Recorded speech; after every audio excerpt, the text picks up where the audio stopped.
there's nobody on yet. Yeah, I didn't mean to change the time, but I realized that I have some stuff to do, and then my husband decided to stay home, so I figured if that was the case, it would just be easier if I went earlier. So, I'm just gonna sit here and bullshit and stare at my ugly face until people start popping on. So, because I don't want to start bitching and knitting until people come on. So, I had a heck of a time trying to set stuff up. If the light, I'll say it when there's people on, but if that light is really annoying, I'll fix it. So I'm trying to figure out the best way to set stuff up right now. So it's kind of like, I've got like two like chairs and like all kinds of stuff trying to jimmy rig this whole thing. You know, my phone is on a box. It's very sad. So, but I figured if we like this, I'll do it more often, and by more often I will hello, whoever popped on. I see an eyeball, so that means somebody's here. So, again, sorry for making it a little earlier than we planned, but I got to watch me some wrestling. So,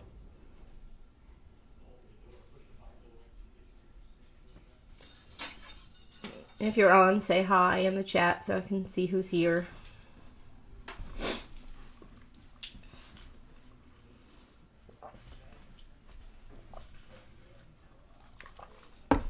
Oy, oy.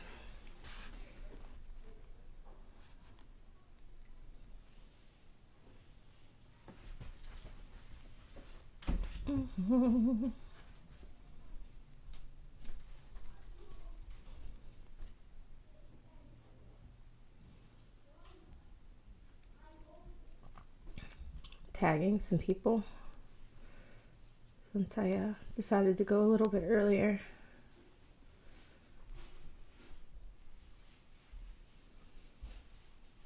So. Hi, Wendy. I'm going to pull out my blanket and talk about how I have a blanket here that I have been working on. So, how I bind it back on, how I put it back on the loom to bind off so that both sides match the same side. So that's the knitting of the evening. And then the bitching. Hi, Chris. We're going to talk about how to clean, like when you're in pain and, you know, just trying to get cleaning and keeping your things tidy and things like that when it's not really easy. And then it's kind of like a two-edged thing where I'm going to talk about sort of political, because it kind of mirrors stuff that's been kind of going on where people just kind of blindly accept what people say, and then we get this really horrible mind, this hive mind, this terrible mob mentality where nobody decides to do any of their own research anymore. We just accept that, well, that person has authority, or that person has some kind of, you know, grouping, and we should believe them, and that should be the end of it. And it's kind of not the way it works. So, hi T, hi Deanna. People want to try and call me. Well, it's like, no, not now. So, pretty much gonna wait until Debbie pops on, and then I'll kind of just start going. But anyway, if this light is annoying, tell me. I will figure out how to fix it, because it's like I wasn't winning. It was either too dark or too bright. So if it's bothering someone, let me know. Hi, Sue! Yay! I was worried you weren't going to be able to come on. Hi, Erin. So, thank you. Hold on, let me let the dog out. She wanted to come in here and now she's stuck. Hold on. Go, get out. I told you weren't going to want to stay in here. Bye-bye.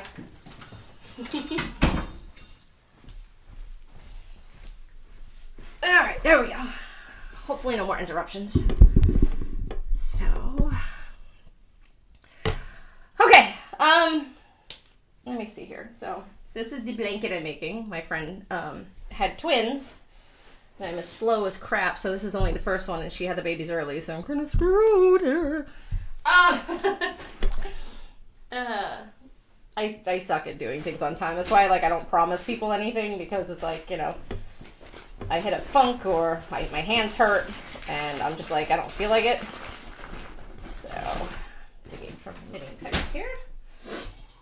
So, anyway, like I said, I was working on this, and I found that, like, over the last, I've been looming 6 years now, and you know, there's lots of cast-ons and binds-off, and, you know, I think the biggest issue with the knitting on the looms is that the bind-offs and the whatchamacallits don't match. They just don't.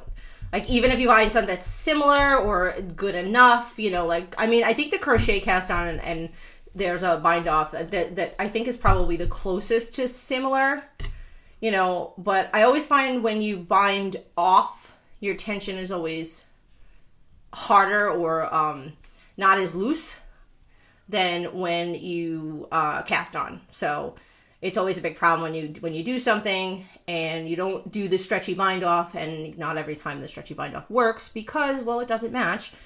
It looks like crap, and your top is like really hard and really close together, and it's frustrating. So I just got into my head one day looking at the cast on row, and I was trying to follow Luma hats, like tightening the bottom to get it to go, and I was just like, this is frustrating, this is really annoying, and it wasn't working, and it wasn't looking right. So I said, well, why don't I just cast it back on and do a row or two and then do the bind off, so then it would be the same stitch. And I found out that works amazingly. I mean, I'm sure it can't work for every project, but definitely flat panel projects would definitely do that.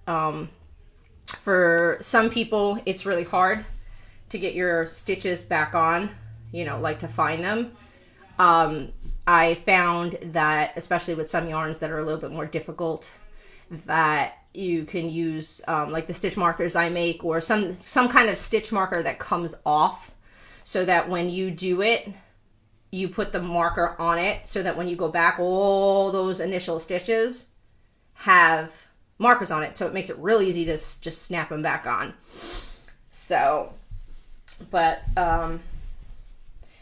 yeah, so I don't even know. I'm like having such a rough go at this, because it was like I was looking at sizes, because like there's like lap blankets for babies, there's crib size blankets, and I'm like, oh my God, I don't want it to be too small and then it's useless, because I made a baby blanket for someone, and they kind of, after like 6 months, it was just like, yeah, it kind of doesn't really do anything. You know, can't use it as a blanket because it's kind of too small. And I was like, well, that sucks. So right now I think I'm at 40 by 38. So I'm trying to do 40 by 30, 40 by 42. So that seems to be like a toddler size. So that'll be the, hold on. I think that'll be the nicest size. So, and Bernat blanket yarn, very soft. So, and I find that it washes really easy, because my dogs, I don't know if anybody else has dogs. Did you ever notice that your dogs are freaking in love with the Bernat yarn? Like, anything I have Bernat yarn, if I leave it somewhere, my dogs think it's for them. They're like, oh, you made us something? You're super awesome. And it's like, it's not for you. Give it back. So, my kids have blankets made out of Bernat blanket yarn that actually Sandy made. I don't think she's on right now, but she crocheted them for them, and one of them, the dog kept stealing as her blanket, and she would mess it up and like made it like a big hole in it, and we had to like pull it all apart. And she remade the blanket. It was like crazy. That's about the size, I mean. Yeah, that's what I was thinking too, was, you know, and I know some babies, you know, they wind up with their blanket where they're like, oh, this is my thing. So I didn't want to make it too big either. Like my daughter has like a blanket, drives me crazy, but she's not like super attached to it where everywhere she has to go, she has to have it. But like when she sleeps, she has to have it. So, Deborah, yay! So, the only thing that you missed was I was talking about my blanket that I was making and the binding off by casting putting the casting row back on the loom, doing a line or two, and then binding off so that it's actually not have to worry about being matching because it's the same thing. So that was that for now. So I'm not going to knit with that one while I'm bullshitting because it's way too big. So I do have a smaller project that I'm going to bust out. So I am making leg warmers for myself. I made a hat in this, what is this? Buttercream Luxcraft Angel Hair. It's called Gray and Black Multi. Oh, their friggin' original name. Jesus. It's a 50% acrylic, nylon, 28% and 22% wool. It's actually quite soft. It does have a weird texture to it. Thank you. These are my Oogie Boogie leggings. I like live in leggings. Distraction from this for a second. Because of all my medical issues and stuff like that, I was having a really hard time with clothes. Like, you know, if I put jeans on, I would like inevitably be in tears after a couple of hours because I would like bloat every so often, or like, you know, it would just really become uncomfortable. Like underwear would be uncomfortable. It was like a disaster. And, again, my friend Sandra, she's in the group, but I don't think she's on right now. I think she's working. She bought me a pair of leggings and I fell in love with them. And at first I was like, well, I'm not going to pay the ridiculous prices that Leroux is, because Leroux stretches really nicely and they're really comfortable. But, searching the internet, there's tons of groups where they do destashes. So you can get like leggings for like $5, $7, $8, $10, you know. So I've gotten like lots of Disney leggings for like $8 and stuff like that. So my whole closet now is basically leggings and shirts to match my leggings, because my leggings are loud. So like more of my shirts are tamer or just a solid color. So where it used to be, I used to wear jeans and like a very loud kind of top. So, but yeah, definitely like if you have IBS, or, you know, you're just, you know, in that midsection area, you're not comfortable with yourself, or you bloat, or there's, you know, anything like that where like you're constantly feeling like you can't breathe and stuff like that. The LuLaRoe leggings are amazing. I know there's some other legging companies out there, but I haven't found anything like LuLaRoe, you know, that stretches and that are just so very comfortable. So, here's the first interruption. No, I'm not done. I want you to go away. I love you, but go away. I'm online. So here's the first interruption for the time. So, okay, say hi and then you leave. Hi. Okay, that's Rory and that's Jacqueline. So, and Catboy. yes. And Catboy. Okay. Thank you. Go. Out. Get out. So. I was the next to you. No. Out. Out. Oh, I've been Out. No. I was like moose. Out. Out. I'm not doing it like. Declan. I love you. Leave. Okay. Jacqueline, I could blow kisses. Get out. So yeah, that's the only thing is the lack of pockets is annoying on the leggings. But I just learned to deal with it. I wear usually cardigans or something that has pockets. So anyway, so don't worry about her. She'll sit and she won't bother. So anyway.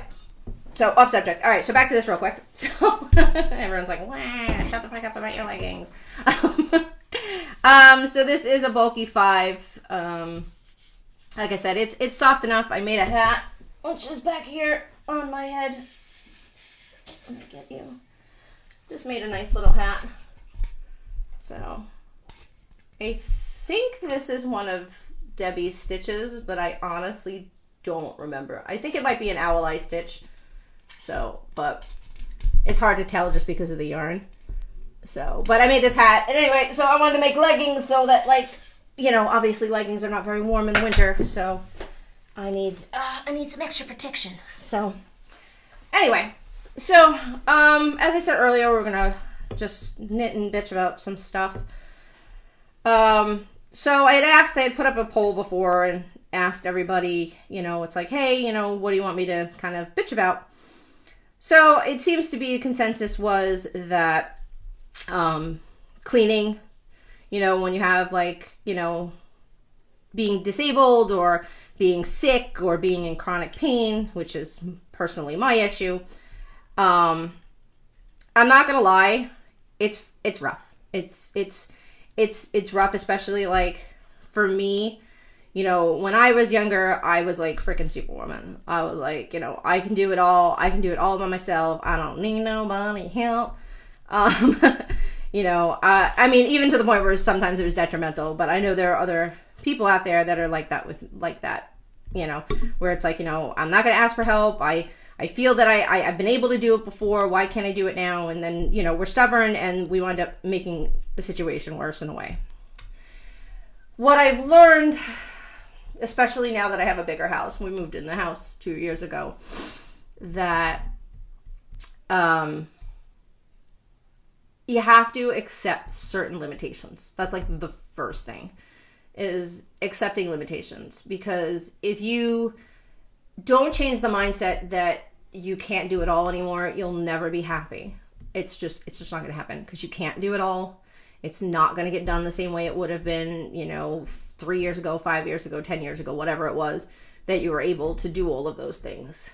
The second thing is a rough one, because it's a twofold thing. You have to learn to ask for help. Now, I say it's a twofold thing because, one, sometimes for some of us, it's hard to ask for help. So, and then there's the other end of it where even if we ask for help or that's not an issue with us, like we're willing to ask for help, there's nobody that wants to help. So that sucks. So, but again, you know, you have to accept the limitations of things. You know, when I look at people that, like, when there's a call for action type of thing and people can't come and help, I have to really look at some of those people and say, okay, are you worthy to be in my life? So, over the years, I have definitely weaned down the amount of people that I allow into my life. So, because with the chronic pain, with the fibro and stuff like that, I can't be bothered with a lot of bullshit. So I don't bother. If I can't do it myself, if I can't make it work and I can't get any help, then I have to decide that I can't do it. And that's a rough thing. But the best thing to do, again, is go slow. Plan, you know, for things like, you know, okay, I'm going to do this on Monday, I'll do that on Tuesday. Like, you plan your stuff out better. You can't just be like, hey, I'm going to blast and clean the whole house on Sunday. You know, because that's how I used to do everything. I'd be like, all right, yeah, I'll clean up during the week, but Sunday was like, pull out the mop buckets and pull out this, and we're going to clean everything, we're going to scrub everything, we're going to like crazy. I can't do that anymore. I can barely do half of that. I mop 1 or 2 floors and I'm like, okay, peace out, I'm going to bed. I can't handle it. And it's rough, because it's rough on my family, because, you know, they have to pick up some more slack and they have to deal with things not being as the way they were beforehand. So, you know, it's a rough situation. You just have to adjust, and you have to tell people around you that either, you know, pick up or shut up. So if they're not willing to help you, then they need to shut the fuck up. But yeah, it's definitely like, I set like certain limits for myself, like laundry. Like, they'll keep washing the laundry all week long, and I'll be like, okay, fine. But I'm only folding it on Mondays, Wednesdays, and Fridays. You know what I'm saying? So you can wash it, put it in the room, and let it sit up there. No, out. You know, those are the days I will fold laundry. So if you need it, you go get it yourself. If not, I will fold it. It'll go away on those days and those days only. You know, I make it so that, you know, when I get up in the morning, I deal with the kids. I get them off to school, and then I come back and I say, okay, I'm going to do X, Y, Z. And that's usually it for the day because that's where I've basically blown my load. So, out. I'll sit. Declan Xander, out. I'll sit. Right now. Okay. Or I'm calling your father. So, that's why originally I was going to do it at 8 o'clock, but I can. So, setting those boundaries, those limits. And last but not least is not to beat yourself up. It's really hard not to do that. It's hard to feel like you're not being a failure. It's hard to think that, that, well, I should be able to do this. Maybe I'm just being lazy, or maybe it's, you climb in your own head and then just start rolling around in there, and you're just making it all worse, and it makes you feel worse, and you actually do less by beating yourself up. So, and the thing is too, is like, if you set certain boundaries and you set certain rules, you need to stick to them, and you need the people that you live to stick with them. Most of us are housewives where we have kids, we have grandkids, we have husbands, we have the whole shit and shebang, and they need to understand that, one, these are the rules that are going to get set, these are the way things are going to go, and we have to work together as a team. So if they're going to bitch and moan and they're not going to pick up and whatever the case may be, then they're not working with the team. You're working against the team. Everybody wants a nice house. Everyone wants things clean. Everything wants things straightened up, and trust me, for me, it's really hard because I came from a house where my mom was like anal retentive. You know what I'm saying? It's like, wash the floors, I clean the bathrooms, and these, I'm talking about daily tasks. Like my mom, like every day, all the bathrooms had to be wiped down.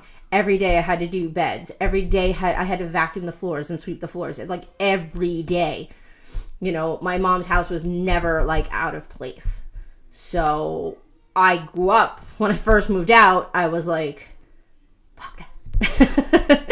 I think for years and I still do, I adamantly refuse to put my goddamn laundry away just on principle. Like I let it pile up in the closet where I can't see it because it bothers me in that weird way too. But it's like a silent protest to my mom until I die. And be like, I didn't put it away right after I found it. But seriously though, it's not easy. It's not going to be like an overnight thing, And on a more narrow thing with keeping your stash and stuff, I can't honestly say that there's like a method to the madness because I have shit everywhere. I'm sure we all have shit everywhere. Every so often I'll go through it and I'll try to reorganize like by kind, by like whatever, however I feel like I should do it. But if your stash is honestly, and I can't believe I'm going to say this, if it's that hard to keep control of it and you're finding that you're running out of space, buy more furniture. No, stop buying it. I know it sucks. I am a sucker for a sale. I can't tell you how many times I'm not going to buy anymore. And then somebody will be like, oh, look, it's an enabler alert. And I'm like, fuck you bastard.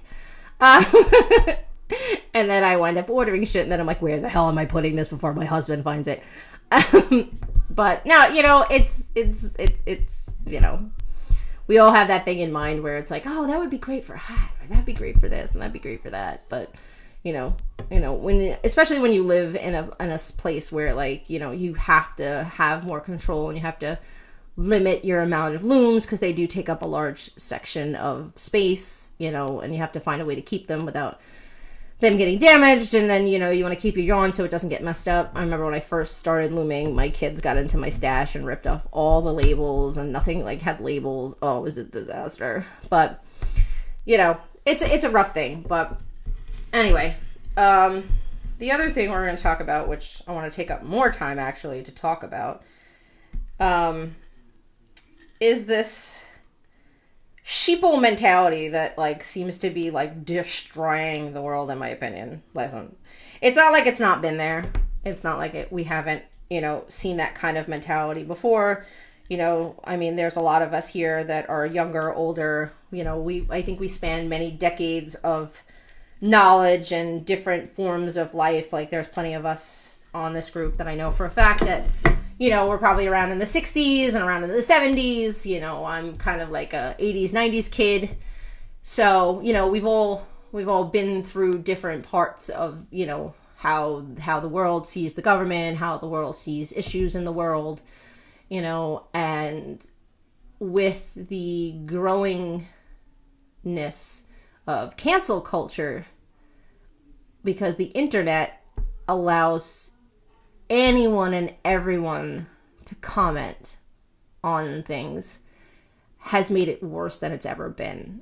You know, like, you know, I talk about this all the time. I was actually just arguing with my husband about it, like, whether or not in the world, like, are there more pedophiles in the world than there ever were before? And I don't think that that's true. Now you're done. No. When I come out, I'll be done. I could have been sitting here doing nothing, and they would never have come bother me. So everybody who has kids, you know what this feels like. But anyway, like I was saying, is like, do I honestly feel that there are more than there ever were before? I don't really think so. I just think that because of the way information is spread, it seems like the world is smaller, which means that things that aren't as big in the way they used to be seems a lot bigger because we've made the world smaller. You know, like this whole thing with the president. Now, I don't care if you don't like Donald Trump, you know, I don't care if you do. I like him at times. At other times, I think he's an asshole. I think someone should take away his Twitter privileges. But that being said, I respect the office of the president, and, you know, things have to be handled certain ways, and some, you know, it's all across the board. But like this whole Khomeini thing, like the more that you dig into it, the more you find out that this man was a horrible man.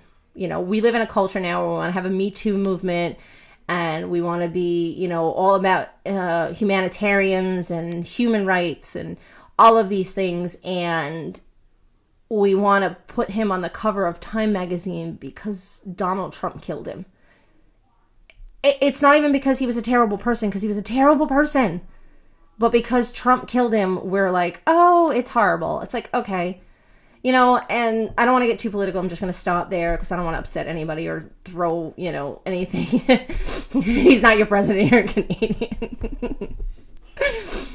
I know you were having an influx of people in Canada for those people who didn't believe that he was, hey, now I'm going to move to Canada. I'm like, okay, bye. Take your ass over to Canada. Fuck it. I want to go to Canada. Can I say he's not my president? Come to Canada because you guys have better drug care. I probably could get my medication back if I move to Canada.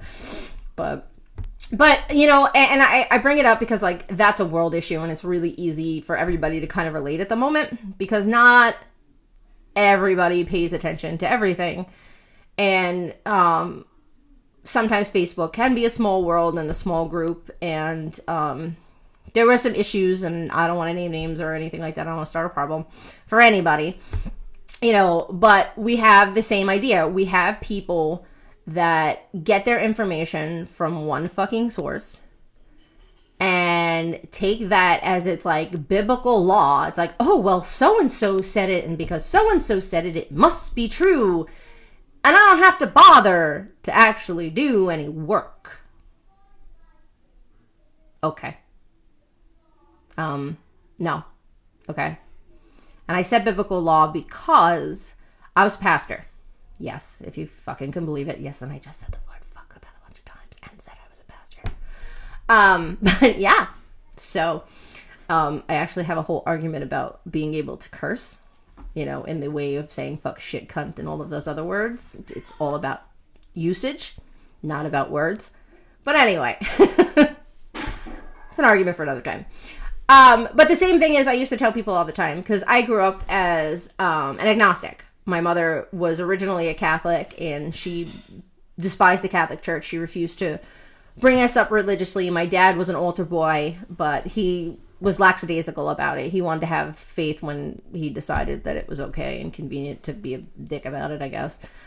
But, so I grew up, like, questioning everything, because that's the way my mother taught me. You know, she's like, you don't take anything for for what it is. You know, just because somebody says it, just because it's written somewhere, you know, you have to take the source into account and then do the footwork. Because if they got to a point where they said, okay, this is it, you know, okay, that's why we cite sources. Okay, where did you go to get this conclusion? Where did you come from to get where you got it, where you formed this finite opinion? So when I finally became religious, my family bugged out, you know, and I said, well, you know what? I spent all my life not believing. I didn't believe in the Bible. I couldn't wrap my head around Jesus. And I was like, okay, how did I wake up one day and I believed? And it's like, well, it wasn't that simple. But I did the work. And the biggest thing I found when I became a Christian is I had more problems with Christian people than I did with non-Christian people. Because it's like, okay, well, I went to church and the man up at the pulpit said that this is what God's law says. Okay. Did you read it? Did you actually read the words? Did you open the book and read the words? Did you read the words in context of what's going on? Well, what? What? No. Well, the guy up there. Fuck the guy up there. The guy up there is just a guy. Doesn't matter. Like, you have to do the damn homework. You have to do the word. It's very clear in the Bible that says, test my word. Why? Because there are people out there that are going to take the words and twist them and do whatever. And the same thing is happening on Facebook. You have people accusing people of stealing patterns. Now, anybody who's been in this group from the freaking get-go, that was how this group was started. Was drama about somebody in the looming community stealing people's patterns, pretending to be all nice and all goody two shoes, and, you know, cuddling up and being nice to whoever they felt it was convenient to cuddle up to, and then steal shit from them. And then you had this same mob mentality that it's like, well, so and so said that you stole it from them, and they're saying that you and it's like, did anybody actually look? You know what I'm saying? Did anyone actually take the time to say, hey, wait a minute. Okay, I'm not saying that you're, but can I see the justification for what you're saying? You know, and it's, people are just like so ready to just be like, oh, so-and-so said that person is a bad person, so they must be. Did you get to know that person? Do you know anything about them? Do you know more than their name and what someone else said about them? You know, did you take the time to actually pull a pattern and say, hey, you know what?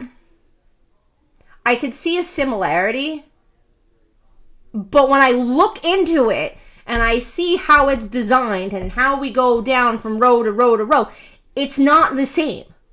You know, I could pull 17 different hats, and by just looking at them already done and flat and laying there, we could all be like, oh, well, that's a garter stitch, and, you know, and that's a garter stitch. And it's like, well, that's not a garter stitch, and that's this, and that, you know what I'm saying? Sight unseen, you know, a picture on a website, and it's like, okay.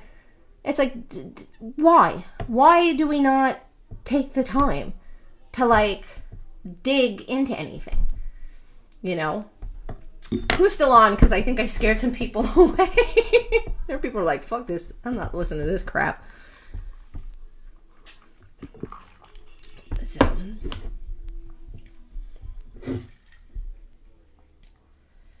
Oy. You know. I think it's sad, especially... Hi, Chris. Good. You know, I think it's really sad, you know, because... Look, there are bad people out there, and I'm not going to say there aren't. And I'm not going to say that there aren't thieves out there, because there are. It's, you know, it's sadly part of the world we live in. It's, you know, it's always been that way. There's always been, you know, bad people, I mean, since the dawn of time. But to just create a mob mentality on any level without actually doing the work is sad, and it's ignorant. You know, and it's like, you know, and I know some people that are really smart people, and then they just start going off at the freaking hip and just be like, well, so-and-so said this, and how can you know, like that person, or how could you follow that person, or how could you subscribe to that person when they stole someone? And it's like, but they didn't. You know, and it sucks because it's like, okay, now we have to draw a line in the sand. You know, we can't just enjoy our hobby, you know, and stuff like that. And it's rough sometimes because you want to call out the bullshit, and I'm for calling out the bullshit. I'm absolutely for calling out the bullshit. But sometimes it's like banging your head against a wall. You know what I'm saying? You have these people that, sight unseen, whatever, because so-and-so told them to. Nothing's going to change their mind. Like, it doesn't matter that, there's no proof on one side or whatever.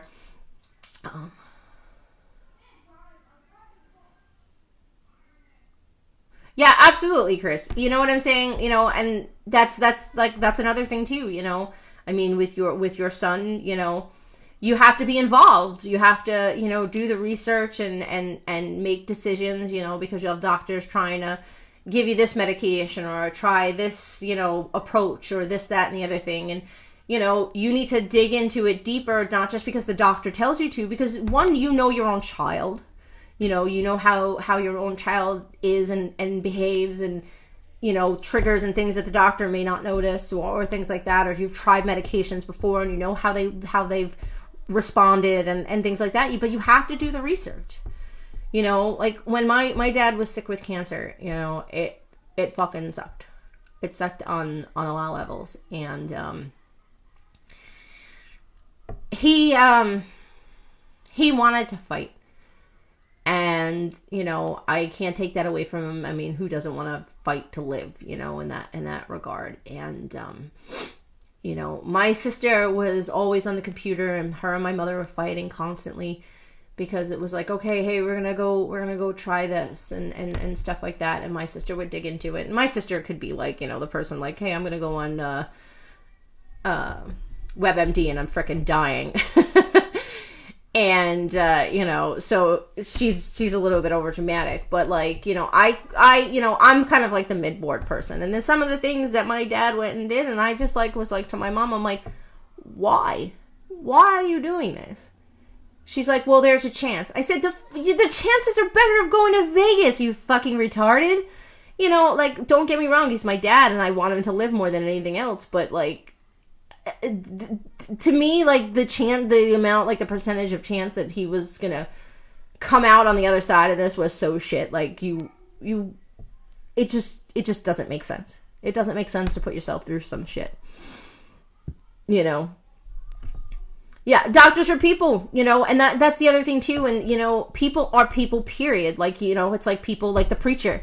It's like, well, my priest, my preacher, my whatever, siren, Buddha, whatever, told me that this is what it is. But why do you not do your own research? You know what I'm saying? There's so much out there. There's, you are like the top of a pin stuck in a world full of pins. You know what I'm saying? There's so much out there. You can't possibly know everything. You know what I'm saying? I mean, you can know a great deal. You could be an expert on the subject. That doesn't mean you know every goddamn thing either. But like the looming community, we have people out there that are just mean and vicious and for nothing, and they cultivate a cult mentality, because that's what it comes down to in the end, because it's either my way or no way, and either you're with me or you're against me, and if you're against me, well, I'm going to burn it down. And that's really culty mentality. You know what I'm saying? You could still be wronged and feel certain ways without, responding the way that some of the people have responded in this current situation that, but, when you hear stuff, think about it this way. If you put yourself in the opposite situation right away and say, okay, how would I handle this from the other person's point of view? You know what I'm saying? I always do that. I always try to look at a situation from both sides. I'm not saying that I'm not, human. Sometimes I don't respond in a knee-jerk reaction, but I will think about it, because I obsessively, compulsively think about everything.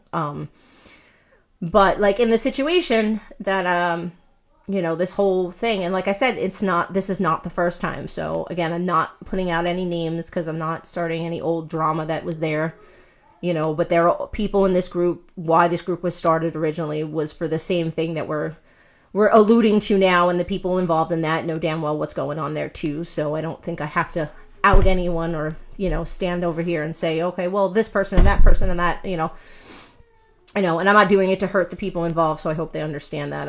I just don't actually want to cause any more drama for the people who will be like, what the fuck is she talking about? I have no idea what the fuck she's talking about. Somebody tell me what the fuck she's talking about. Listen, if you're not involved in it and you don't know what the fuck's going on, stay that way. It's fine.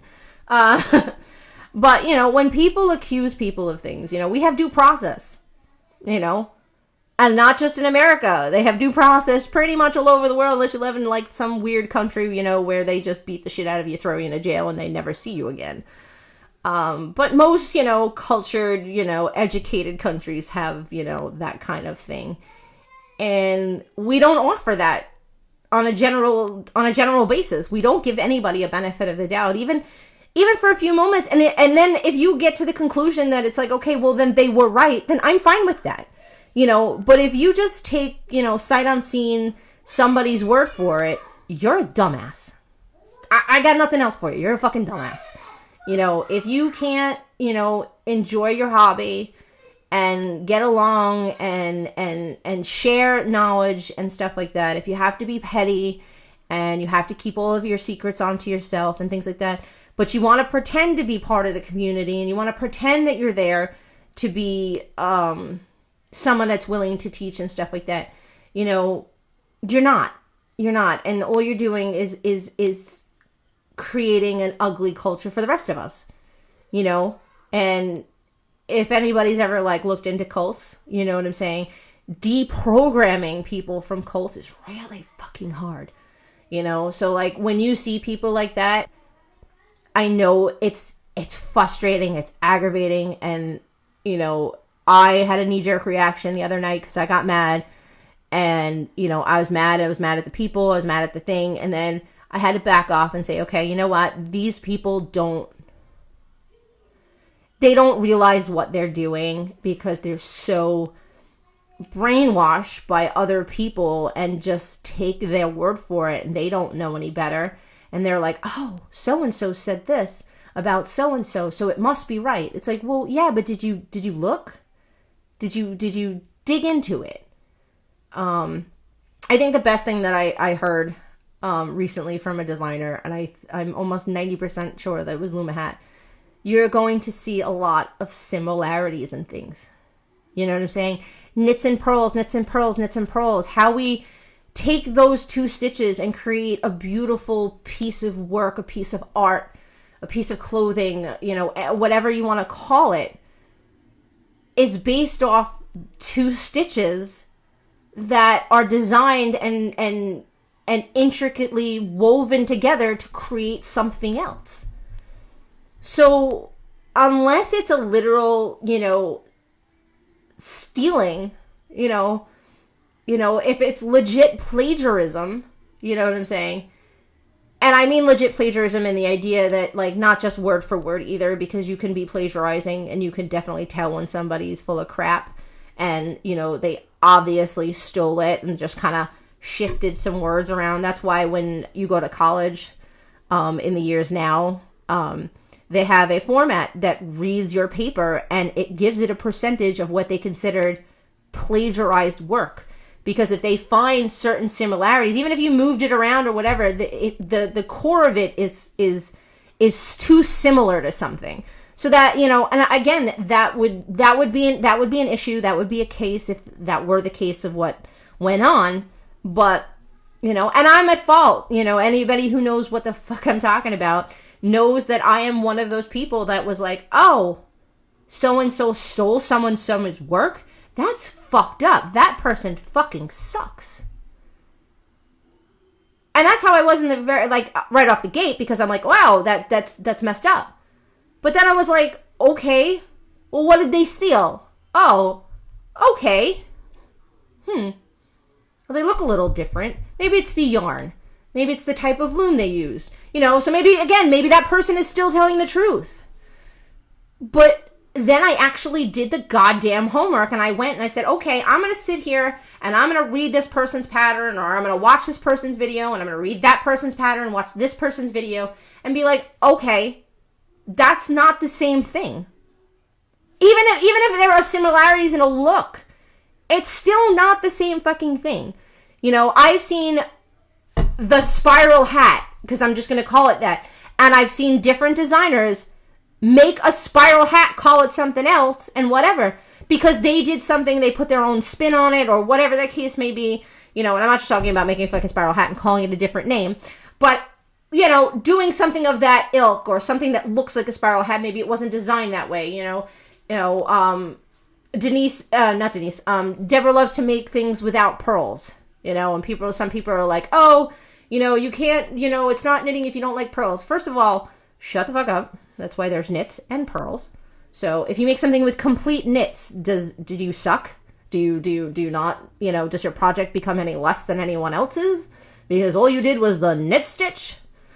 Like, that would basically tell every new loomer, you fucking suck, put your loom in the garbage and walk away. Because everybody learns to make their first hat or scarf using the E-wrap stitch and nothing else, because it's the easiest freaking thing to do, and it gets you into it, you know, so you can't say that. You can't say because there's no pearls in something, it's not, you know, it's not a project, it's not a stitch, it's not a whatever. You're an asshole. You're an asshole. Somebody designed something with a reason in mind, no less, because I've talked to Deborah where it's like, okay, there are people out there that have disabilities, that have one hand, or, you know, have issues, or missing fingers, or whatever the case may be. Maybe they're knitting with their mouth. Who the fuck knows?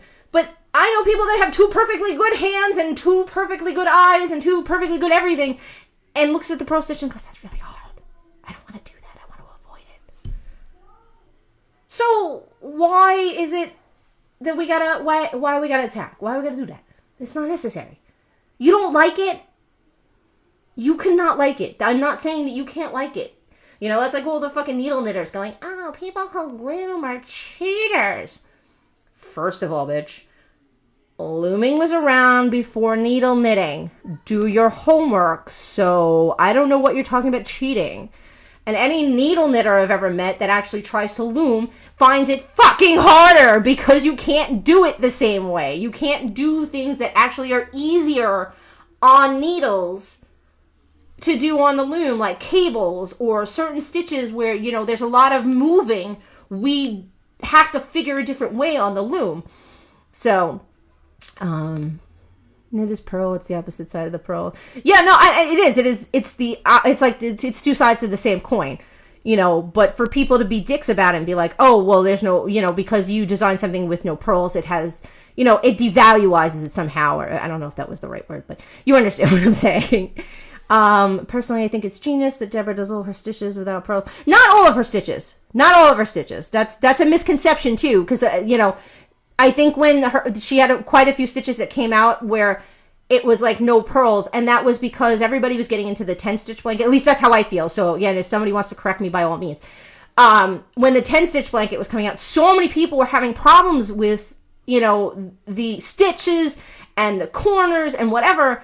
And Deborah's no purling was like, hey, look, this makes it easier. And then she came out with a couple of other things, because during that time, I remember a lot of people complaining about purling. And then it was like, hey, that lady over there is making stuff with no pearls in it. I want to, you know, like, and people were sharing it because it's like, oh, there are no pearls. And then you had the dicks be like, well, I have to have pearls. And it's like, you know, it's like, oh, well, if it doesn't have certain things, it'll curl. Like, you know, curling is a big problem. And I think one of Deborah's key things is that she's designed things with no pearls, but still manages to keep things from not curling. I did no pearls for people that have trouble doing pearls, but to do odd pearl stitch. Yeah. You know, it was done, like I said, I feel that when you were making patterns with no pearls, there was a lot of complaining about purling. Like, people were like, I have, is there stitches without pearls? I'm having such a hard time with it. I'm dropping stitches. So, like, I felt like it was like, hey, this woman's, like, listening to what's going on, and she's taking it and saying, okay, hey, look, we can still make nice things and beautiful things without pearls. Why is that a fucking issue? But we know why certain things were an issue, but that's a whole nother story. But she does have plenty of stitches that do have pearls in them. She does. I definitely can tell that I've done at least a stitch or two that has a pearl in it somewhere.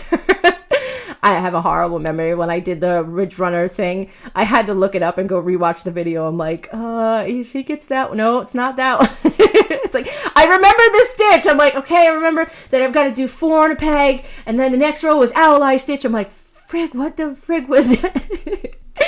I remember that part, but I always forget, so I had to go back and pull the actual name of it. But sometimes I think it's people, again, it's that horrible mentality where people, it's not what I'm used to, so it's wrong. And it's like, no, it's just not what you're used to.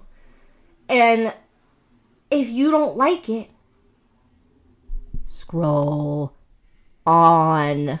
You don't have to post. Not everybody has to listen to your opinion. Because it's a fucking opinion. It's not a fucking fact. It's an opinion. And opinions are like assholes. Everyone has them, and most of them are crusted with shit. So, don't like it? Touch it. I have no problem with, like, actual debate, like, intelligent debate, so don't think that I'm saying, like, oh, you can't speak because, we have a difference of opinion. I'm not like that at all. I actually keep a couple of people that have absolutely polar views of what I think, and some of them I don't bother commenting on. I don't defriend them because, listen, that's their life, that's how they feel, that's fine. It doesn't affect me personally, so I don't have to get into it like some people I've talked to, and I realize there's no give and take. So it's like, okay, well, then I'm not going to bother, But then there are plenty of people that, again, have opposing views to me, and I can have an intelligent conversation, and we can walk away not feeling any different. We could still believe what we believe, but nobody's mad, Or, maybe something I said or something that person said will make me go, okay. Well, I'll concede to that point or agree to disagree. Whatever the case may be, it's like we don't have to. And the worst part is, like, we're trying to, like, pretend that we're better people. Like this whole looming disaster that, again, has happened more than once. And the said person is like, my philosophy in life is to love all. I'm for transgenders. I'm for lesbians. I'm for all these people. I'm for the Me Too movement. I'm for a no hate. Except your entire being is a breath of hate. Like, again, I understand if you feel that you're wronged. I do. I understand if you truly feel that you're wronged. But it comes to a point where, like, if you are so disgustingly adamant that you've been wronged and you go to such extreme lengths to be so nasty and so vile and so unfriendly to other people, then it goes against the core of what you say you are. Like, I'm fine, like, if you walk up to me and you'd be like, you know what, I'm a racist asshole, I'm like, I hate this people, I hate those people, I hate these people. I mean, you're a fucking jerk off. But fine. Don't pretend that you're not a racist and then be like, hey, and it's like, well, that's racist. You're a fucking racist. Again, not okay. I don't have to deal with you. I don't have to put up with your crap. But, you're not going to pretend to be something and then literally stand there and do the polar opposite and then not want to be called out on it. That's what makes you a cult leader, because, like, if you've ever learned anything about cults, that's what they do. That's what they do. You know what I'm saying? They pretend to be one way when they're truly a narcissistic, crazy person. And anyone that tries to buck the system, anyone who tries to bring the other people into the light or tries to argue with them, becomes vilified, becomes pushed off to the side, and they become the enemy too, and they turn everybody else saying, okay, well, now that person's an enemy too. It didn't matter that 10 minutes ago I was on your side and we were fine, but now, because the cult leader says that you're the enemy, you're the fucking enemy, because they don't want to be where I am. You know what I'm saying? I've actually had a couple of friends that were Jehovah's Witnesses, and they lost everything. You know, their whole family, their siblings, their friends, everyone. Because, specifically one girl that I was friends with, she was being abused. And she's like, I had enough. I'm going to say something. And nobody wanted to help her. Nobody wanted to do anything. And she wanted to go to the cops. And they told her if she does that, she's done. She's excommunicated. It's done. It's over with and whatever. And that's exactly what happened. They dropped her out on her ass. Nothing to do. No money, no nothing. And said, peace out. You're the enemy now. Nobody can talk to you. And anybody even who wanted to talk to her remotely had any feelings were just like, nope. We can't, because we don't want to be pushed out either. You know, look at Rhea Remy. You know, she was the same way. It was like, you know, the whole, you know, Scientology thing. And she tried to open it up and said, hey, you know, and her mother couldn't talk to her originally. And then she pulled her mother out, you know. But they made your life a living hell. And that's what seems to be going on in this other little niche nonsense of drama. So, you know, I hope the people that are involved that know that they're not the bad guys, that I'm not mad that I'm not saying their names. Like I said, I don't want to bring up names of people. Pretty much I think everybody knows. So, but, you know, it's happened before. You know, another designer, same way, same shit, same idea, you know, and, you know, some people get away with it. Some people don't. Some people thrive through it all, you know, and I think in the current wave of things, I'm actually glad to see that it's not working. You know what I'm saying? I'm glad that more people are apologizing and realizing they were wrong. I think secretly, the more it gets brought up in the groups where it's being brought up, that people are subscribing to the other person, and, you know, actually, while they don't want to own up to it because they don't want to be vilified, they don't want to be, you know, pushed out of another group or have other people mad at them and fight them and send them nasty messages in their inbox, and because people can be ugly, you know, they just kind of don't say anything. They're just kind of like, all right, I'm just going to secretly do both at the same time. You know, I just want to enjoy my hobby. You know what I'm saying? You know, and I could understand, again, like, where certain things where, like, money is involved, but, you know, that's not nearly the case either. So I think I've said enough on the subject, unless anyone wants to interject. So, but,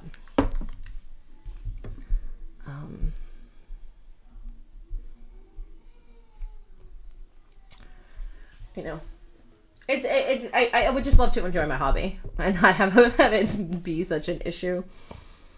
But, you know, that's just human nature, you know. I just wish, you know, people would just chill out, you know, you know, and think for themselves, and, you know, do the research and things like that. Another thing I've noticed, and it's not just in the Looming groups, it's just everywhere, is like, you're not allowed to set hard lines for people. Hey, Jack. You know, like and we've had it in the Boom several times where we're like, okay, this is how we are.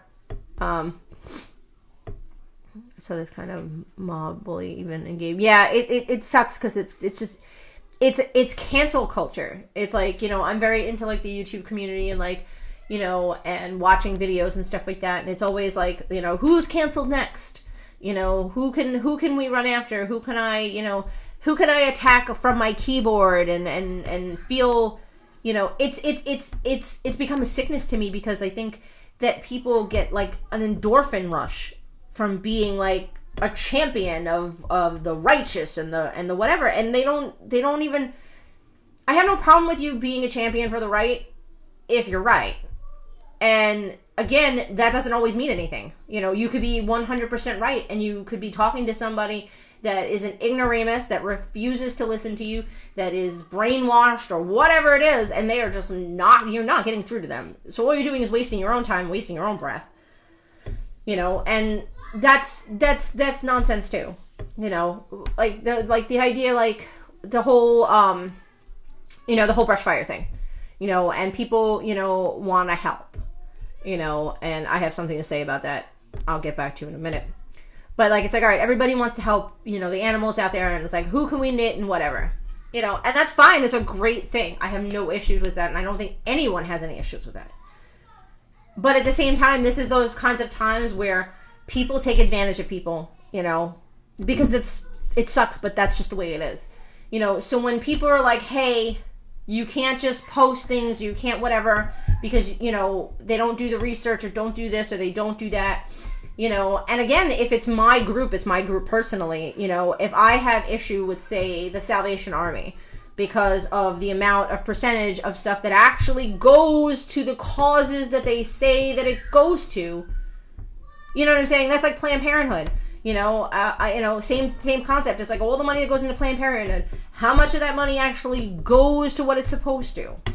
I'm not going to debate anybody. I'm not saying that it's like a bad place or anything like that. I'm not getting into that. I'm just saying if we're talking about legitimate numbers and things like that. So some people have issues where the profits go more to the organization than they do to the things that they're supposed to. You know what I'm saying? And a lot of organizations are like that, even the good ones, because again, more money goes to them to keep their organizations running because they get bigger and bigger and bigger, and less money goes to where it's got to go. So you want to maximize your dollar, you want to whatever, then, if you're going to come into a group and I'm the admin and I'm going to like, you cannot do this, you cannot do that. Don't attack me like I want all the koalas to burn. You know what I'm saying? Because that seems to what happens. It's like all of a sudden it's like I'm the enemy and I want all the koalas to die, so fuck the world. Let it burn. And it's like, why do we have to go to that fucking extreme? I'm saying, listen, don't post anything unless you ask. So we can, we can do it or whatever, or you can post on your own shit. That's it. Like, again, and here's the worst problem is, again, this is something that people, hey, I want to knit to help out people in Australia. Why are you fucking posting to your timeline? You had enough time to post to the timeline for somebody else to do the work for you. Fucking do their own work. Do your own fucking research. It's the same thing. It falls into the same category. See, but the koala mittens, I have seen many things say that they don't need them anymore, but people are still asking for them. So again, like, that's that weird thing where it's like, hey, you want to do that? That's awesome, but are they going to be used? Are you wasting your time? Or and some people don't get it either. Like a lot of these like relief efforts for countries and stuff like that, they need a significant amount because to ship that shit is nuts. You know what I'm saying? Like, if you've ever had to ship shit, like I had a friend that lived in Jamaica. His friends live in Jamaica. He had to put things in like these barrels and stuff like that because it was the only way he could get stuff over there without paying like this most ridiculous. And again, and you have to fill the barrels because you're paying hundreds of dollars to have this shit shipped. So if you're not filling them up, any army family will tell you, like when they do collections and they're going to send shit overseas, they need significant amounts of these things to fill up these containers or whatever they're renting or whatever to send them over, but on a basics, like people don't do the research. It's like, oh, well, they're koalas and oh, look at their little hands. They're all burnt. That's so sad. And it is. I'm not trying to be an asshole like that. But it's like, okay, well, I want to do something to help. How can I help? Somebody else tell me how I can help.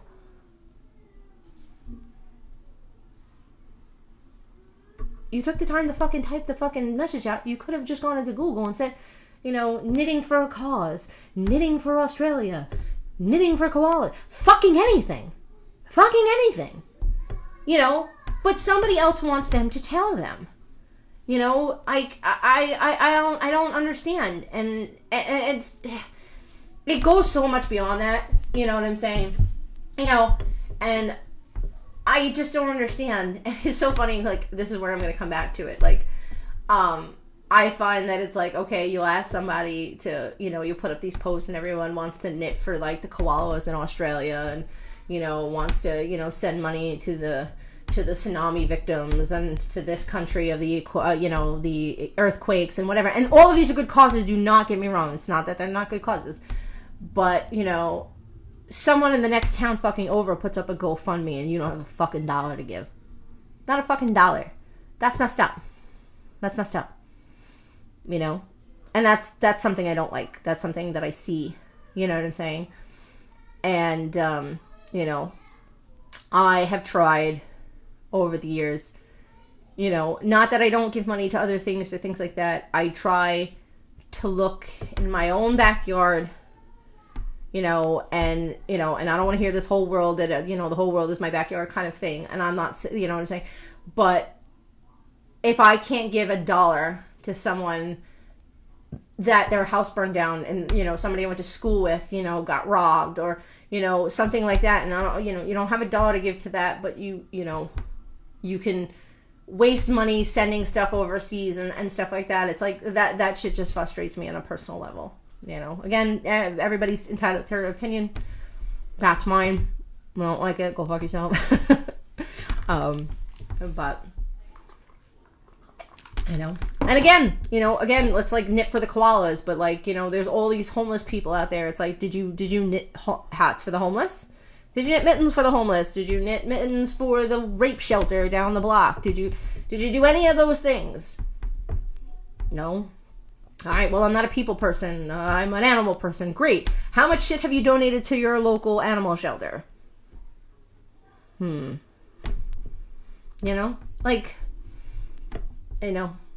have a great skill, you want to donate it, that's cool. And I'm not trying to begrudge anybody or take away anything that they do or try to size it up to, hey, you're not doing enough or whatever the case may be. I'm just trying to say that if you're going to sit there and you're going to loom knit for koalas and things like that, then the next cause that comes up, whatever the fuck it is, you should have no issue. It shouldn't be an issue. It shouldn't, I mean, and I'm not saying like, we're not talking about like, hey, let's, something that goes against your morals or something like that. I don't think anyone has a problem with the, the animal shelter needing, doggy beds or bird beds or whatever the fuck they need, buy a bag of dog food, or the rape shelter needs, pads and, women products and kids clothes and whatever the case may be. If you can give to one, you should be able to give to the next if it comes down to it, But, I always give when I can. If I can't, I can't, but I try really hard, over the years I've made sure that I, and even sometimes like I'll have some people like, well, I'll give somebody, a homeless guy $1 on the street. And, and I used to be one of those cynical fucking assholes that'd be like, oh, you see all these people where they catch them and, they're not really rich, they're not really poor, they're not really homeless and stuff like that. I'm like, you know what? I don't care, because maybe they really are homeless. Maybe they really are in need. And if they're not, so they got a fucking $1. Big deal. I don't know their situation, but I'm going to take it at face value and I'm going to be a better person about it and try to believe that they're telling me the truth. You know what I'm saying? But, and if they're not, then they're not, And again, full circle, if somebody tells you something, I'm not saying don't believe them, but I wouldn't say don't give them blind faith. Nobody deserves your blind faith. I'm sorry, they don't. I don't care who it is. If somebody tells you something, especially in certain veins, I'm not talking about, hey, mom tells you not to touch something, you might want to believe that in blind faith. She might smack the shit out of you.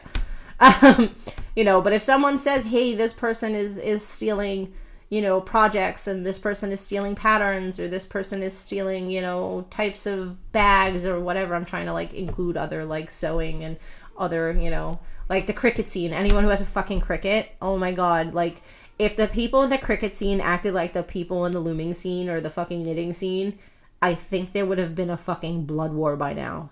Because everybody and their mother was making tumblers and everybody and their mother was making this and making shirts and, and I've seen it where people are complaining that somebody stole this idea and whatever, but like it became really hard to see who started it. You know what I'm saying? But it was everywhere. But, because it was a different, it was a different animal to a degree, but people were designing things, and then people were just, you can get the cuts somewhere and you can put them on and you can do it your own way, and that's the end of it. So many people are doing those tumblers and shirts and whatever, and I have a Cricut machine, and I kind of got frustrated because it's like, okay, I mean, I can make stuff for my, my friends and family, but I'm not going to make any money doing it because everybody and their mother's doing it, that's just me. But, but it's crazy, it's crazy how crazy it can be. And, and if somebody is really stealing your stuff, it becomes really obvious. It does. It becomes really obvious. There's no way that anybody can keep that kind of shit up for long. They run out of ideas and things like that and whatever. But like, it's like when you keep shouting and you keep shouting, and the other person is not losing, and the other person isn't, is gaining more and more, maybe you want to think about it. I mean, it's not always the case, because again, we know some people that stole stuff, and, they're up there, and they're, a name that you would dare not say such things of, but it is what it is, but you have to do what you got to do, and I just wish people would stop the lynching and the mob mentality, and just use your own goddamn brain. There are so many smart people out there. Like, I've seen so many intelligent people. I have a son who's 15, and I look at him sometimes, and I'm like, you are too smart to be that fucking dumb. You just are. Like, read something. Dig around. Like, you can find anything you want on the internet these days. And just take the time. And if you don't want to take the time, then don't insert yourself. Don't be involved. You don't want to take the time to search it out and to figure it out and piece it together, then don't fucking get involved. Don't just be like, oh, well, that person said that's what it is, so that's what it is. And it's like, and like I said, it's relevant to all kinds of life. Like, when I told you, when I became a Christian and I became a pastor and stuff like that, I tell people all the time, I am fallible. I am a human being. I am not God. Yes, I'm supposed to be a facilitator of that word, but it's very easy to be a human being, and I can get things wrong. And you have a brain of your own that God gave you, and brain and a heart, and an intuition, and you need to read it for yourself. You can't just take my word for it because I said so. Do the work. Read it yourself. Read the words. I've seen many people take, scripture and take it completely out of context. It's like, who doesn't know John 3:16? I don't care what you are. Everybody knows John 3:16. Does anyone know John 3:15, 3:17, 3:13, 3:14? No. Well, maybe you should read that in context, because a lot of the times when people use John 3:16, they're not even using it properly. But it's just become so commonplace. I like Austin 3:16. That's what I gotta say. There's my wrestling for you, people. Austin 3:16 says, I just whipped your ass. But I don't know, guys. What else are we going to talk about? Want me to talk about some knitting stuff? Want me to show you some looms? Whatever you want. Alright, not whatever you want, because some of you guys are really weird and kinky, so I'm not giving you that. I'm teasing. How much money to other countries?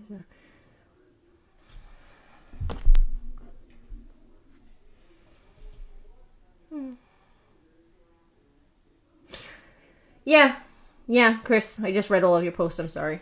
No, absolutely. My husband's a veteran, and things like that. And, I see people all the time where it's crazy. It's like you have California with all these, no paper bags, let's save the world, let's kumbaya. And they have like the largest amount of homeless people.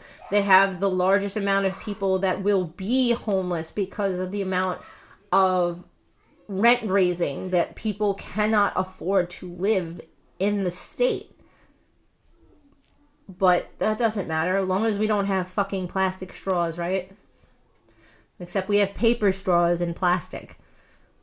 Yeah, let that fucking shit sink in. Paper straws, because paper straws have to have plastic around them to keep them dry. We can't have plastic straws. So, anyway.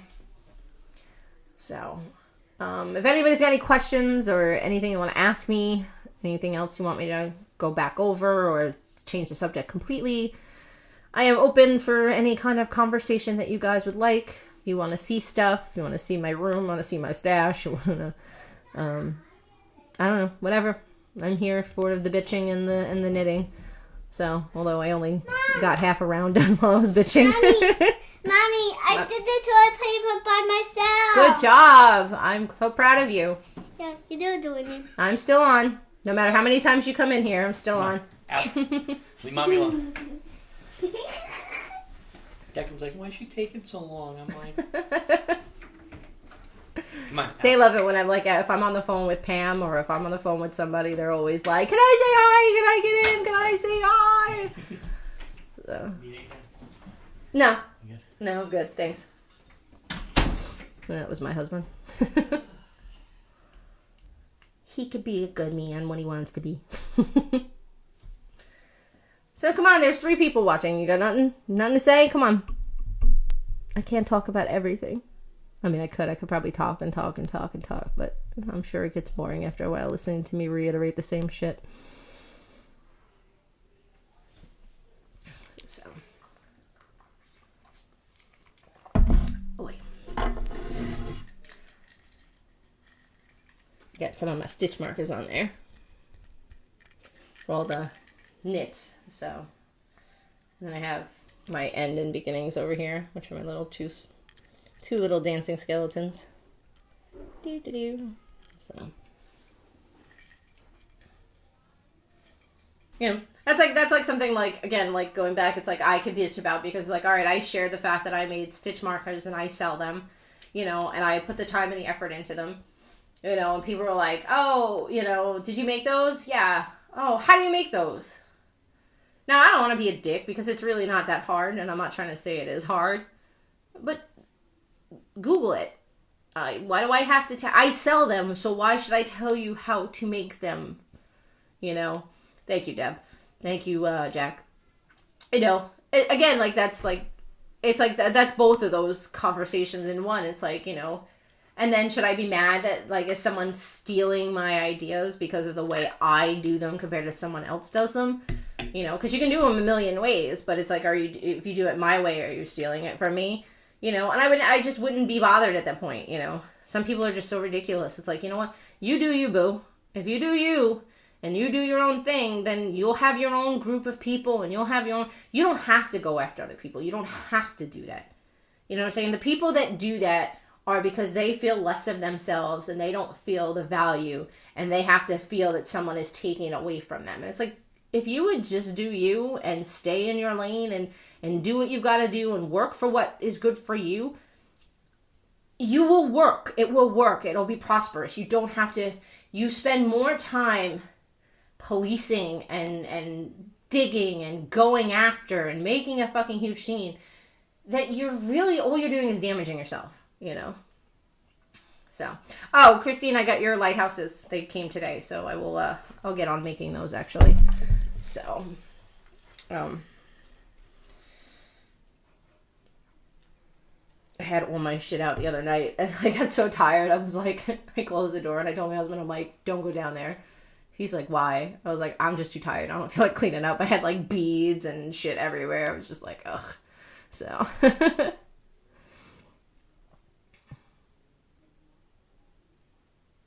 absolutely. You know, if you do the right thing, people will follow you. And again, like I said, I know it's rough because, like, again, if you're truly wronged, you know what I'm saying? You feel that feeling that you want revenge and you want justice and you want justification for the way you feel. And I get that. I do. But when you keep going and you keep going and you keep going and you keep going, and, you know, that's why the reason is thou does protest too much. Because after a while, it's just like, nobody wants to listen to it. It's just like, okay, all right. If you spent more time just focusing on your own brand, you wouldn't have to worry about said person because you would just blow them out. People would realize it on their own accord. They wouldn't have to be told and strong-armed and bullied into seeing what you see and seeing what others see. That your brand will do its own thing.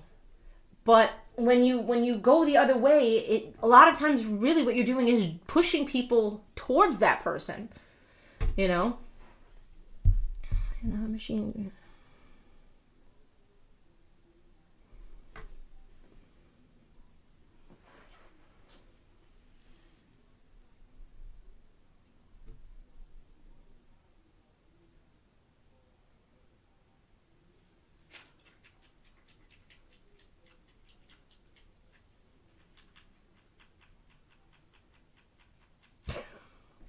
Oh God, Jackie.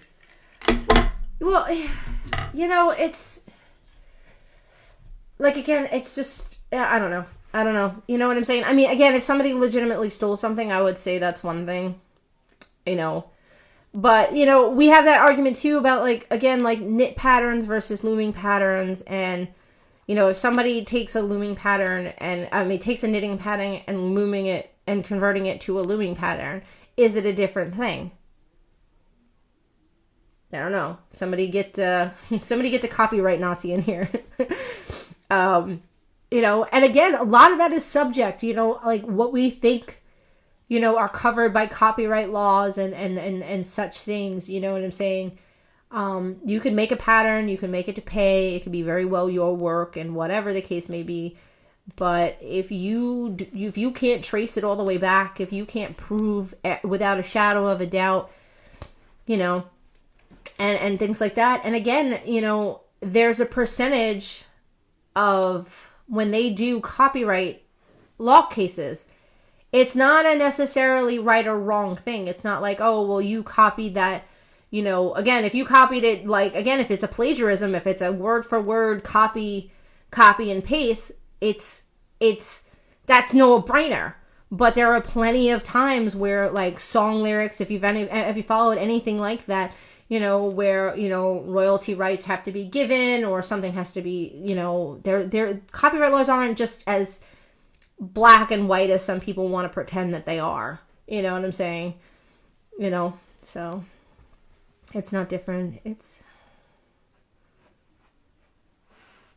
Yeah, well then that's a direct copy. You know what I'm saying? That's a direct copy. So I you know, so. But again, when you talk about techniques too, it's, again, and I could be wrong about this, so don't hold me to this and nobody crucify me for it. You know, when we're talking about a technique, is it stealing at that point? You know what I'm saying? Like, so like I've never heard anybody cast back on and then do like the way I said I do my stuff earlier. So that's a technique that I've done, and I've brought it out there. So if someone else does it, did they steal it? Did they steal it from me because I'm the one who put it out there? I'm the one who gave the idea of it, but they made a video of it, or they did this. I don't know. Some of it I don't think is that easy. So, but you can't copyright a stitch. No law. You have to use your own judgment. Yeah. Well, that's the other thing too is and I think I talked to, what is her name? Retna? I know it starts with an R, and I know it ends in an A. Renita? It might be Renita.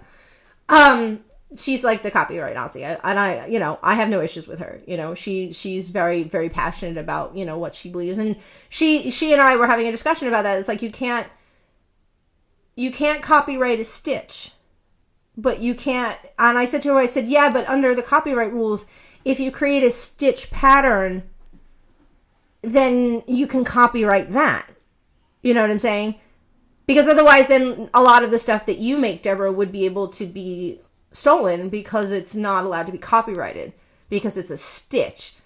But under the way I look at it, is it's a stitch pattern, where you use multiple, single stitches to create something that interwoves into something else, which creates a pattern. It doesn't have to be a finished product to be something that can be copyrighted, because you can copyright not finished products. You know what I'm saying? If I'm writing a book, I can copyright it as I'm writing it. You know what I'm saying? It's not a finished product. So, if you create a stitch pattern, I don't have to make it, I designed this stitch and it can be used to make scarves, it can be used to make hats, but the creation is the stitching itself. That's the pattern. So, hold on. I just want to make sure I don't miss what people are saying. It's like saying you stole a chain cast on when it's a crochet.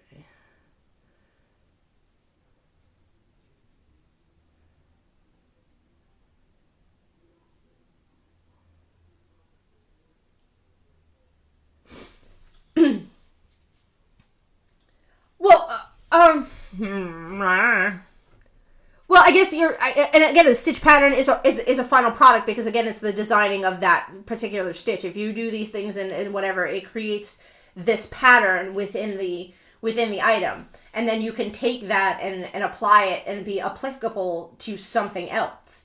Whereas, again, if I buy a hat pattern, it's giving me the hat from beginning to end, so, well,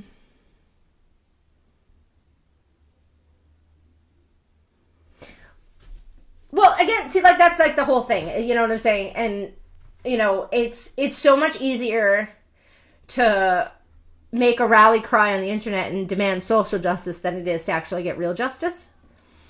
You know what I mean? So it's like, oh, well, this person stole my stuff, but to go after them is all of these legalese, nonsensy problems. And it's like, well, if you really feel that someone is stealing your work, that you put your time, your effort, your blood, your sweat, your tears, your money, and that is your livelihood, you're sure as shit's probably gonna go after them. You know what I'm saying? But this cancel culture, this idea that if I scream loud enough on the internet, it backfires on so many people. And again, like, if you look, like, my biggest thing, like again, I'm gonna bring real life into this in a way, the whole Me Too movement. In its heart, it meant to do the right thing. You know what I'm saying? And in the same reason, then when people are like, why don't rape victims come out and just say, hey, this has been happening, and whatever the case may be, because it's just not that simple.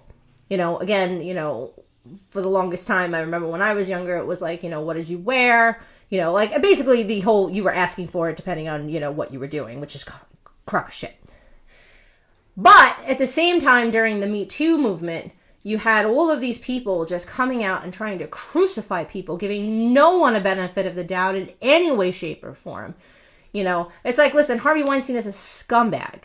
He's an absolute scumbag. I am not, there's just way too many, way too much, whatever. But in the same regard, what was it? It was a comedian, something Aziz or whatever the case may be, where some girl was like, she said something or whatever, and he had cameras in his house. And they tried to destroy him for over a week, and then they found out that the girl was lying. And, like, it didn't matter that you just destroyed someone's life about it without any care, because social justice matters more than actual justice anymore. The end result is that. Yeah. And that's what I mean. You know what I'm saying? And, sometimes maybe I'm not articulating the idea, and that I think, again, most people don't realize the difference of things. So, like, when I'm saying, like, a finished product, not meaning that the stitch pattern isn't a finished product. I'm just saying because somebody has to take that stitch and apply it in their own way. So, like, it's not like, oh, hey, I bought this so-and-so's hat pattern or so-and-so's, sock pattern or whatever, because that's like to me, that's like a finished product. It's something plain. And the more that people, make a big deal out of it, it just, it doesn't benefit anybody anymore. It divides the community. It makes people feel bad. You know, because again, like if you design certain things and this person is suddenly in this blackballed weird bullshit, then you can't share it with people. You know, it's like I did this thing and I'm in this group and I'm being told I can't share my work because I use this person's pattern. And it's like, but I did the work. And, you know, I don't know. It's like, are you that so in fucking secure that like, that it has to be an issue? You know what I'm saying?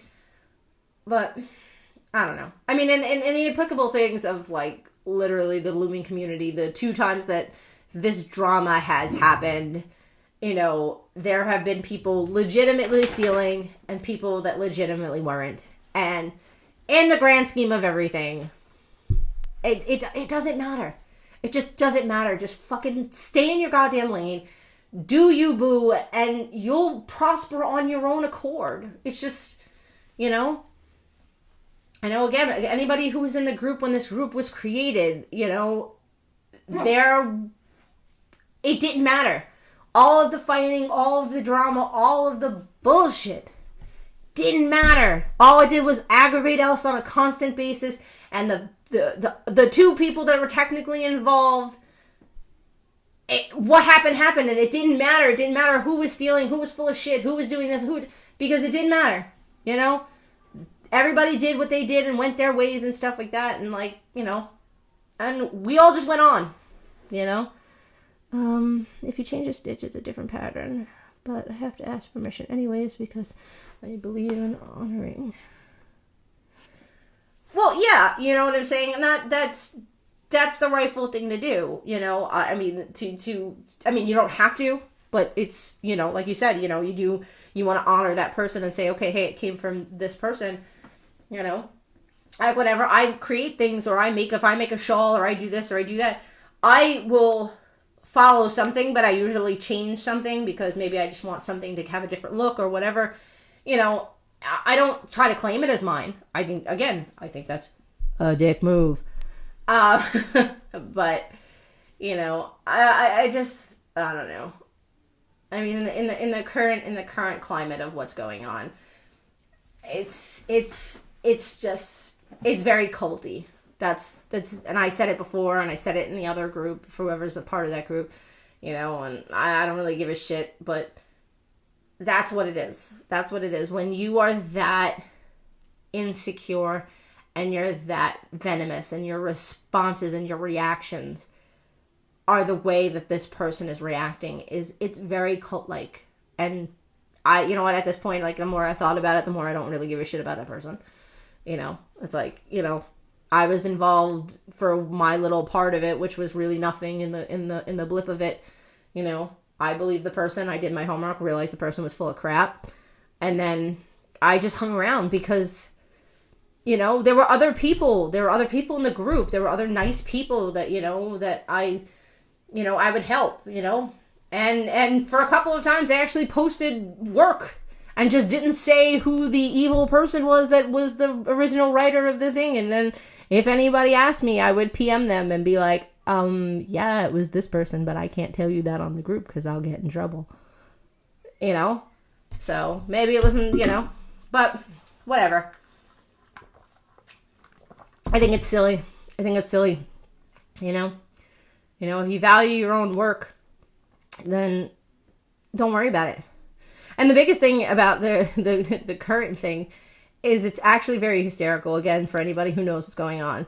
The one person is charging money for their things, for their groups, for their this and for that. And the other person, while being told that they probably should have a Patreon, maybe they should charge for more of their stuff, they're actually putting so much content out there for free that if you were such a fucking thief, don't you think that you would steal something to make money? Because YouTube, while you make money off of the views and the clicks and the things like that, it's not like this person is fucking, you know, has 1 million subscribers or something like that where she's making money hand over fist, you know, that she could just be giving shit away for free. You know? So, you know. And again, it's how you handle things. You know what I'm saying? You know, because it's like, you know, it becomes an animalistic world, and the person that is on the true right side of this knows that it was almost like a campaign to shut it down. You know what I'm saying? Because it's not even about that. It's like, if I create this mentality and I create this mob and they will go after you and they will beat you down, you will just go away. And it's the lack of competition.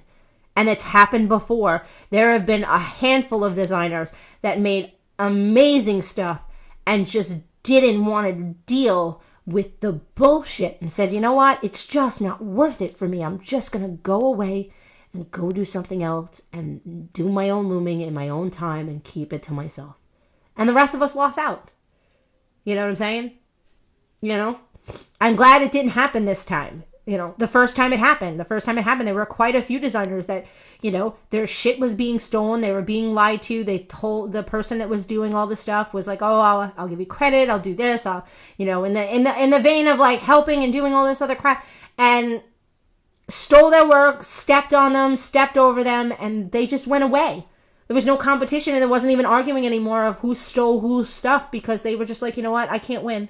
You know what? It's just not worth it. I thought this person was a nice person and they weren't. And, I'm glad this time that didn't happen. I'm glad that the person that was unfortunately on the shitty side of the stick said, you know what? I'm not going to give up. You are not going to push me. You are not going to bully me. You are not going to make me stop doing something that I enjoy and that other people enjoy. You want to come after me? Come after me then. Fine. But I know my truth. And what do we want to talk about this week? What do you want to see? If you guys want me to do something or start something or show you stuff, I got no problems with that. So, we'll go from there. So hopefully this was a small success, and we'll see where we go from here. All right. So for anybody who's still watching, because I know people are cutting in and out and it's not always telling me the right people that are on, but so for everybody who popped in, thank you very much. So everybody who said stuff, I appreciate that. And, I hope everybody enjoyed, and we'll try to do this again next week, all right? Bye!